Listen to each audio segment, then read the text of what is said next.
Hi everyone, Shelly here. Today I'm going to share with you 10 tips for painting better portraits. And at the same time, I'm going to show you the condensed version of 3 of my favorite portrait paintings that I do in the selective start manner. The first portrait you'll see is this young woman with the yellow background, followed by a portrait of this cute little girl, and then one of my favorite master studies of Sir Anthony Van Dyck's Cornelius van der Geest. Tip number 1. Changes in value signify a change in planes. In painting the head, there are many planes throughout the face, and a way to increase the volume and 3D effect of your portraiture is to change values anytime you're moving from one plane to another. You may be wondering where I picked up these 10 tips. Well, it's information that I have compiled throughout my years of taking workshops with some of the best portrait painters of our time. And now I've compiled them all in one video specifically to share with you. Tip number 2, limit your values. For instance, did you know that John Singer Sargent only used 5 values in his paintings? Only 5. So if you can limit your values, yes, there is pretty much 9 on the value scale, but if you can condense that down into, let's follow John Singer Sargent's example and limit it to 5, you will make the job of understanding value and using value throughout your portraiture, well, easier. Understanding value in a portrait painting is one of the most important aspects of portrait painting. It is very crucial to understanding each different portrait and how the values are being created by whatever light source is happening. So if you can make the area of seeing the values in your portrait easier, then I say go for it. If you'd like to see any of the 3 portraits that I'll be demonstrating in this video, more in their entirety, where I explain the different brushstrokes and you can see how I mixed my palette, and it's just a more detailed video of the process of each portrait. Those are on my channel and you can look for those, and that way you'll have the option to view it in its entirety. Tip number 3. Don't wear brightly colored clothing when you're painting at your easel. If you're wearing say a bright red or yellow top and you're working on a portrait, the color from your shirt can reflect back into the painting, and that can create difficulty in seeing if your flesh tones are looking the way they really should look, because you're getting some of that reflected color from your clothing. Myself, I wear either a white, a black, or a gray top when I am painting. Tip number 4, create transitions by walking with steps of different colors and values as you move from dark to light, instead of just blending the dark color into the light color. I've seen some beginning portrait artists place their light initial flesh color down, and then they'll put in a darker shadow color, and where they meet, they just blend the two together and they meet them together in the middle. You don't end up with a very vibrant and a portrait with a lot of life in the skin tones. There's a lot of variation in skin. Kind of gives you the effect of when you look at an opal, you see all the different colors when you kind of move it around and it shifts into different lights. You want to think of skin as kind of like an opal, and every time you're moving from, let's say, the shadow or the dark color towards the light, you don't want to just blend. You want to use different steps of different colors that you've mixed on your palette. So if you're moving from the shadow of the cheek into the, beside the nose, the top part of the cheek where it's lighter, you want to use maybe 5 different colors as you walk your way towards the light. Okay, moving right along. Tip number 5, create a variety of edges in your portraits. Do not have all hard edges. The best portraits have soft edges, lost edges, and some hard edges, but there's a nice variety and balance. Now, if you treat each feature in the portrait as its own portrait, let's say the eye is one portrait, the nose is one portrait, the mouth is one portrait, then you can create a variety of edges within each feature, and that's one way to assure that you're getting the variety of edges in your portrait. But of course, on the outside, if it's a profile or if you have some interesting hairlines, then you can also explore and experiment with different edges throughout those areas of the portrait as well. All right, we've moved into the second portrait of the little girl. Now, this is, again, I'll remind you, a selective start portrait. You saw the first one done in selective start. This is another one.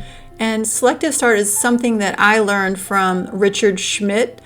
You can learn more about that yourself from his book called Alla Prima 2, Everything I Know About Oil Painting and More. It's available in the description below this video. Now, selective start is definitely not for everyone. And you got to understand, in portraiture, there's many different ways to go about it. There's different ways to start, there's different ways to paint in the middle of the portrait, there's different ways to finish the portrait. But once I found out about selective start, it just made sense to me, and I really enjoy painting this way. Now, do I do every painting or every portrait like this? No, I don't. But especially when they're small like this is a 12 by 12. Most of these portraits were done on 12 inches by 12 inch square panels. I find that if it's just a simple head, that selective start works beautifully for me, and I really have fun doing it. If you're interested in learning selective start along with me, step by step, brushstroke by brushstroke, I do offer some workshop style videos on my website, sjcportraitcourse.com. And you can learn more about what I offer as far as teachings on my website there. Tip number 6. Without shadows, your portrait may appear flat. And in a couple of situations, this is what I mean. Like, for instance, if you're using a photo reference to paint from, please use a photo reference that has some shadows. You want to be able to see a shadow perhaps alongside the left or right side of the nose and alongside the left or right side of the face. You don't want to have a photo reference that's shot in bright daylight where everything's just really kind of blown out and there's no shadows. And if you're working from life, set up your subject with light that's pretty much dramatic and kind of strong on one side so that you create like a Rembrandt style shadow situation. I found my reference for the master study from the Art Renewal Center's museum, and this is going to be a master study, not necessarily a copy. You can see here I toned my canvas with transparent oxide red, and then I thought it would be interesting for you to see a little bit of how I mixed my palette for this master study. Remember, if you're interested in seeing this in real time with all of the discussion that goes along with it, it is available for you on my channel. Tip number 7. Shadows should be painted from the same color family and have the same color temperature.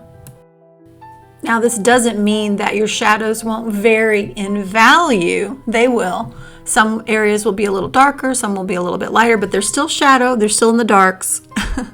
Just make sure that you mix a pile of paint that you build a few other little value piles off of so that it stays in the same color family, and that'll keep you also in the same color temperature.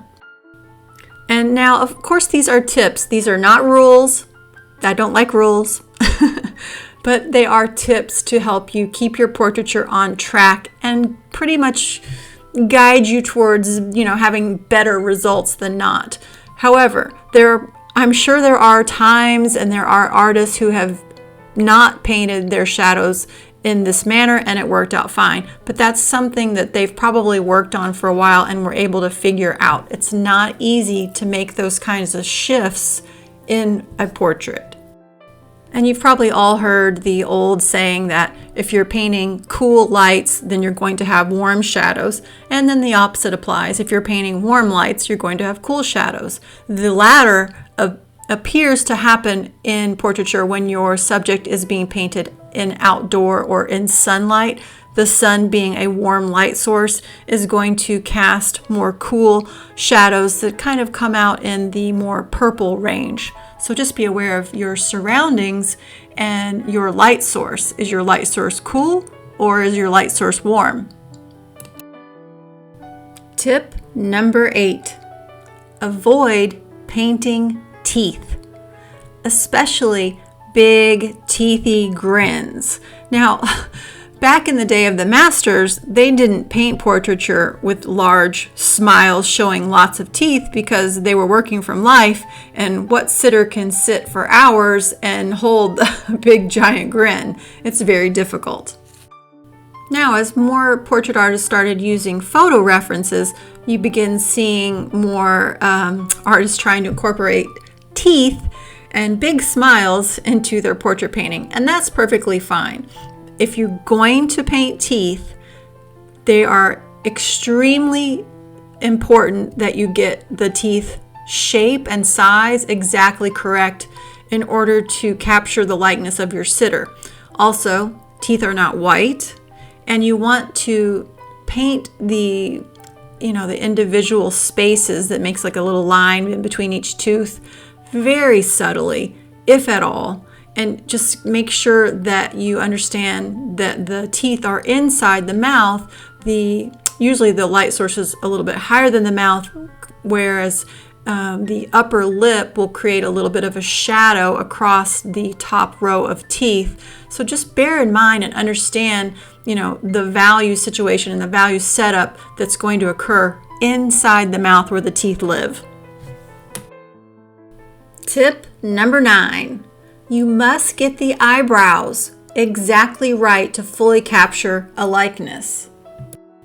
As I just mentioned about the teeth, eyebrows are just there as well.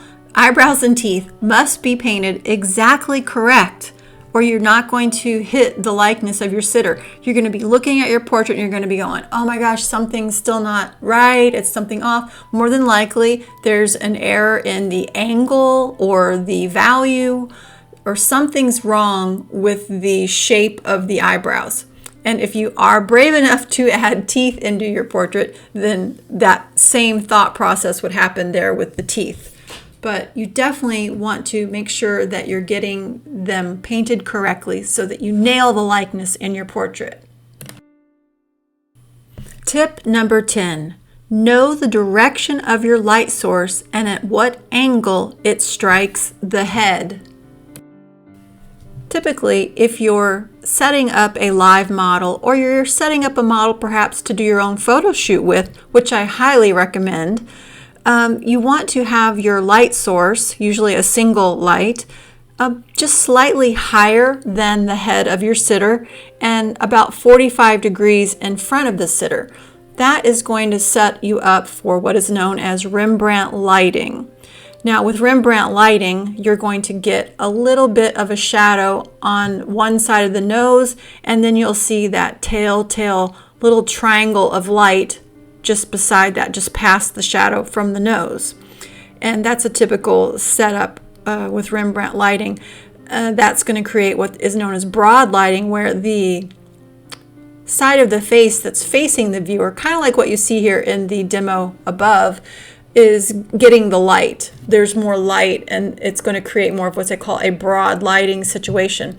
Now, if you want to reverse that, you can, and you just have your sitter turn their head, or you can reposition the light. But now you have the light hitting the side of the face that is furthest away from the viewer, creating what's known as broad lighting, where there's more shadow on the side of the face, and the telltale triangle is on the cheek that is closest to the viewer. So you've just reversed where that you're seeing more of the light versus where you're seeing more of the shadow on what side of the face is either of those two things happening.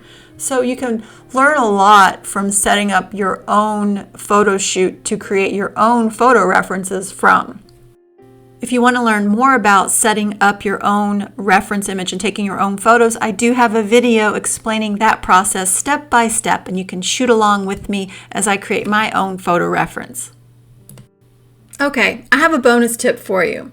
Look at master works, especially the old masters, to figure out what style of portraiture you gravitate towards. Sometimes it's easier to figure out the styles you do not like first, and then this will lead you to your preferred style. When you're first deciding to paint portraits, you may think that you have to go for super hyper realism, photorealism, because that's just something that you know, that's the thing you know. I need to paint what I see in this photo. Well, there's a lot of portrait artists out there that absolutely do not paint exactly what they see in the photo or what they see in front of them if it's a live model. You have the authority, you have the right as the artist to deviate from that, to use that photo reference or that sitter as a guide, more or less. You're not a slave to paint exactly what you see in front of you. So feel free to investigate and understand what the master painters did and how they did it as far as portraiture goes, especially the ones that you really like, how their portraits came out. Once you kind of zero in on a few, you can really dive in deeper and kind of understand and read. There's a lot of articles about what method that some of the master painters used to create their portraiture.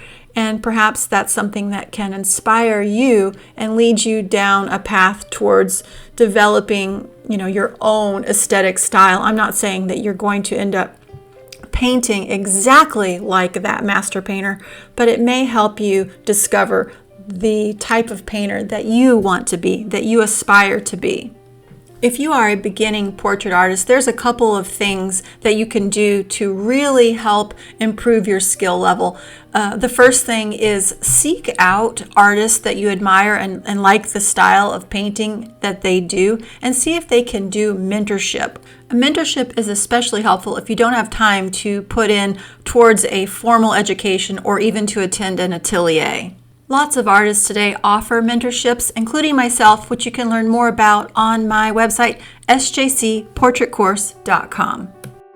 The other thing that was crucial in my becoming a better portrait painter was getting professional critiques.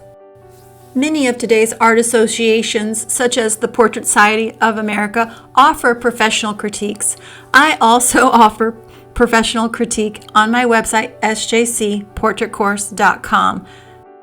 My critiques are done in video style, and that way you have a video of your critique showing, and I'll be demonstrating in Photoshop what I am speaking of about your painting that needs to be addressed or edited, and you can watch it over and over, and this way you have it to refer back to when you're doing future paintings in case you need to remember exactly what it is that went wrong or needed addressing in the portrait that was in the critique. So I hope you've been inspired and you're going to utilize all the tips that you've learned from today's video, and you're going to get out there in your studio and start painting amazing portraits that you're going to be super proud to show the world. You'll find my website in the description below this video if you're interested in learning more about the offerings and video options that I have available. Also, thanks for watching, and I will see you guys in the next one.